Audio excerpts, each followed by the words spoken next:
I just wanted to talk to Staten Island a little bit about what's actually going on here and what is really the issue inside of our hospitals. As we speak, there's over 250 Staten Islanders that actually need inpatient care. It means that they were sick enough, they needed to be inside of a hospital being taken care of. Every one of those people is pretty much on oxygen. A lot of those people are on special assistance to make sure they can continue to breathe. And sadly, some of those people will die.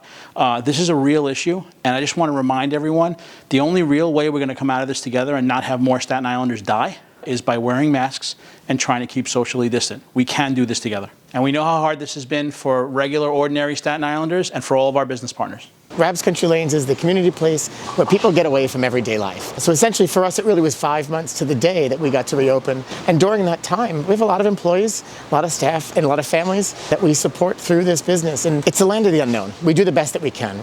We have to follow science. Follow the science, and we'll make the right decisions. My plea to other businesses would be to do the same thing. We all need to be doing the same thing to get through this.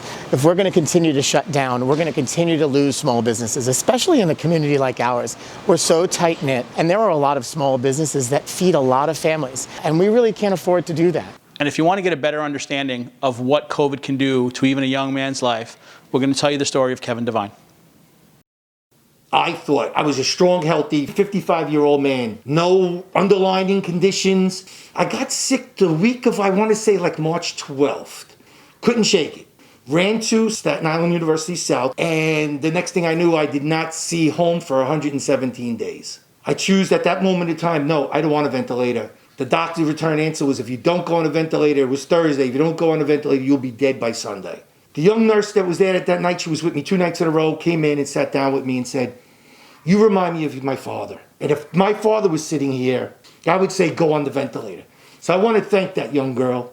Kind of saved my life. The next thing I know, there was nurses on my right arm, there was nurses on my left arm. There was one nurse, I wish I knew her name, I didn't, because from that point on I was in a coma for 42 days. I never got to know.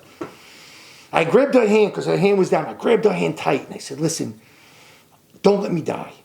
Please don't let me die." And you could feel her squeezing my hand right back, saying, "I'm not going to let you die." And I'll never forget, I get emotional. If I don't make this, you tell my family I love them. You tell my family I love them. Because you got to remember, guys, this is the last moment you have. You don't know if you're going to come out of this alive. 42 days later, I woke up. When I woke up, the nurse standing next to me jumped to the sky.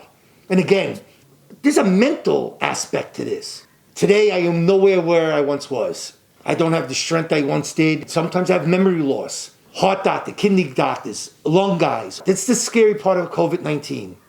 Every day I wake up is borrowed time. There is no doubt that masks work. They do decrease the potential to transmit coronavirus from one person to another. The CDC has estimated that it decreases the chance by about 70%. So the mask traps the droplets that are coming out of one person's nose and mouth and keeps them from getting into the atmosphere. So recently, we've changed our game from defensive to offensive. Vaccine was administered to the first person on Staten Island yesterday. But you can't only play an offensive game now that we have an offensive tool. You have to keep up the defense. We need to slow down the spread of the disease. COVID-19 almost took my life. I am the rare breed of person that survived. After I came out of a ventilator, I had a trach put in my throat. As you could see the hole, it's in my throat. It is not a joke. Business owners, I know you want to get back to work. I know you have to feed your families. Everybody, just do it for another couple weeks, maybe a couple months. Don't we want to go back to the world we all lived? Sacrifice. It's the little thing for your fellow brother or sister. It's the tiniest thing. Please do your part. Wear your mask. Be aware of your surroundings. Physical distance from others. Wash your hands. Don't touch your face. We're in this together. Let's stay healthy and safe. We are Staten Island strong. We can get through this together. Wear some masks, keep away from each other, and we'll get everything back together.